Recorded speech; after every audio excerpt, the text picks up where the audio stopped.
नमस्कार दोस्तों, मेरा नाम है सत्येंद्र और आप देख रहे हैं सत्येंद्र इतिहास वाला यूट्यूब चैनल। और ये वीडियो जिसमें बताया जाएगा कि इतिहास क्या है, हमें इतिहास को क्यों समझना चाहिए। वैसे कहने को तो बहुत से तथ्य हैं, लेकिन हम शॉर्ट में और इतिहास को क्यों समझना चाहिए शॉर्ट के साथ साथ एग्जाम्पल के थ्रू समझने की कोशिश करेंगे। आखिर इतिहास को हम क्यों समझें, ठीक है। तो शुरू करते हैं। इतिहास वास्तव में हमारी पुरानी, जिसे हम कहते हैं पास्ट, और आने वाले फ्यूचर के मेल को कहते हैं इतिहास। मतलब जो हमने पास्ट में किया है उसके आधार पर हमारा फ्यूचर निर्धारित होता है, और जो फ्यूचर निर्धारित होता है वो किस दिशा में हमारा फ्यूचर जा रहा है वही हमारा इतिहास होता है। वैसे फ्यूचर को भविष्य भी कहते हैं, मतलब भविष्य मतलब इतिहास कह देते हैं कभी कभी, लेकिन ये सही नहीं है, क्योंकि पहले आपको भूतकाल समझना पड़ेगा, वर्तमान काल समझना पड़ेगा, फिर भविष्य काल, मतलब तीनों का संयोग ही इतिहास है। अब आपको इसे ऐसे समझते हैं जैसे कि हम किसी चीज़ की तैयारी कर रहे हैं, किसी प्रिपरेशन की, यूपीएससी की मान लो आप यूपीएससी की तैयारी कर रहे हैं। पहले साल आपने एग्ज़ाम दिया और उसमें आपने देखा कि क्या क्या आपने गलती की थी, ठीक है। तो आपने गलतियां देखी, उसका मतलब है कि आपने इतिहास को देखा, और इतिहास देखने के बाद आपने अपनी गलतियां देखी और उनको सुधारा, और आप भविष्य में ऐसा ना करें। उसी लिए इतिहास का यूज़ होता है। हम एक गलती दोबारा ना दोहराएं, या फिर एक कार्य को जो कि गलत है या फिर आपके करने का तरीका उसका गलत है उसको दोबारा से ना अपनाएं। इसी को ध्यान में रखने के लिए हम इतिहास का अध्ययन करते हैं। कहा भी जाता है कि जो इतिहास से नहीं समझता वो इतिहास बन जाते हैं। जैसे अभी एग्जाम्पल दिया, उसके आधार पर समझते हैं। अगर आपने पिछली गलतियों से कुछ सबक नहीं लिया होगा और आपने उनको नज़रअंदाज कर दिया होगा और ऐसे ही चलते रहे होंगे आप, तो जैसे ही आप ऐसे चलते रहे तो आपको अगले बार भी वही गलतियों का सामना करना पड़ेगा। अगर आपको उन गलतियों से छुटकारा पाना है तो आपको पिछली गलतियों को देखना होगा, मतलब आपको इतिहास का अध्ययन करना होगा, अपनी गलतियों के इतिहास का, गलतियों के अतीत का अध्ययन करना होगा। और आपने कहाँ कहाँ गलतियाँ की थी उनका अध्ययन करना होगा। इसीलिए अतीत मतलब इतिहास को पढ़ा जाता है।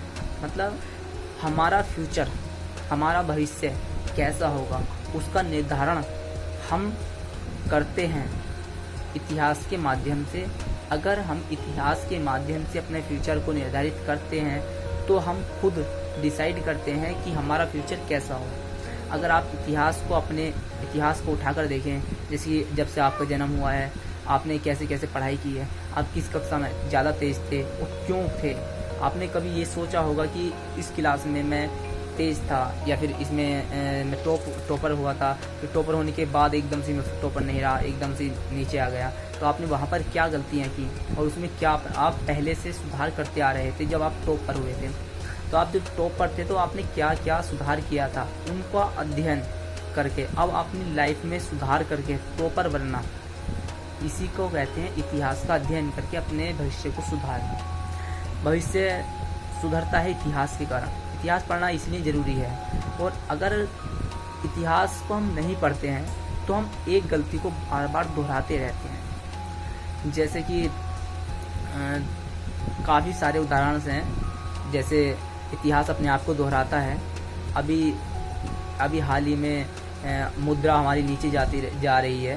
सेम वही सिचुएशन 1929-30 की महामंदी में हुई थी। पूंजीवादी अर्थव्यवस्था को धक्का लगा था पुनः, और विश्व युद्ध, प्रथम विश्व युद्ध, द्वितीय विश्व युद्ध हुए थे जब, तो उनमें भी संघर्ष क्या था।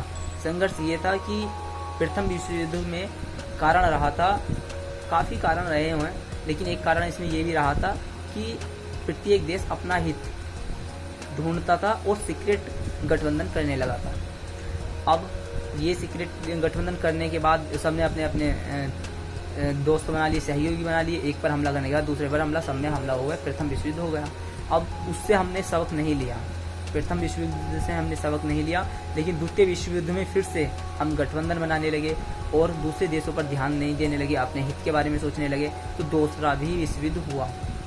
ऐसे ही पूंजीवादी अर्थव्यवस्था है, 1929-30 की महामंदी आई थी, वहाँ पर भी हमने यही किया था, बाज़ार मार्केट पर अधिक जोर नहीं दिया, उसमें महंगाई बढ़ती गई, महंगाई पर ऐसी अगर हम अभी भी महंगाई पर ध्यान नहीं देंगे, मुद्रास्फीति पर ध्यान नहीं देंगे, तो हमारे सामने मंदी की स्थिति आ सकती है।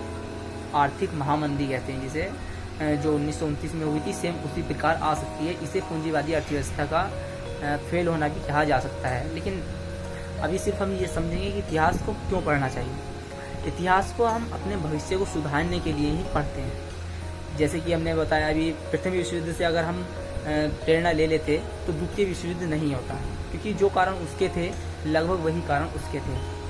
कहा तो ये भी जाता है कि प्रथम विश्व युद्ध एक नहीं, दो नहीं, एक था, पहले से चल के 18 चल के बढ़ता उसमें ख़त्म हुआ। कहा तो कुछ भी जाता है, लेकिन अगर हम अपने अतीत से समझते हैं तो हम अपने भविष्य को सही ढंग से सुधार पाते हैं। इसीलिए इतिहास का अध्ययन करना महत्वपूर्ण है।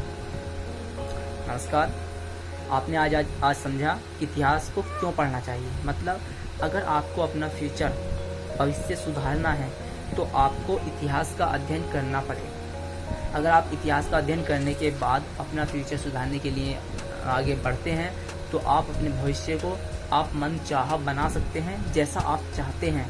आप उन गलतियों को नहीं दोहरा सकते जो आपने पहले कभी दोहराई हैं। किसी वजह से उनको दोहरा भी देते हैं तो आप उनको सुधारने की कोशिश करेंगे कि आगे बार बार उनका पुनरावृत्ति ना हो, मतलब बार बार रिपीटेशन ना हो ऐसी गलतियों का। आज के लिए इतना ही। अगर आपको हमारी पिछली वीडियो अच्छी लगी हो तो उसे भी लाइक करें, उसको शेयर करें, और ये अच्छी लगी हो तो इसको भी लाइक करें, शेयर करें। अगर आपने हमारी पिछली वीडियो नहीं देखी है तो उसको भी जाकर देखें। और अगला हमारा विषय रहेगा आगे, अगला हमारा टॉपिक है भारत में जाति वर्ग आधारित समाज का उदय, जो कि उत्तर वैदिक काल से स्टार्ट हो जाता है। उसके बारे में हम अगली वीडियो में पढ़ेंगे। धन्यवाद। लाइक, शेयर और सब्सक्राइब करना ना भूलें।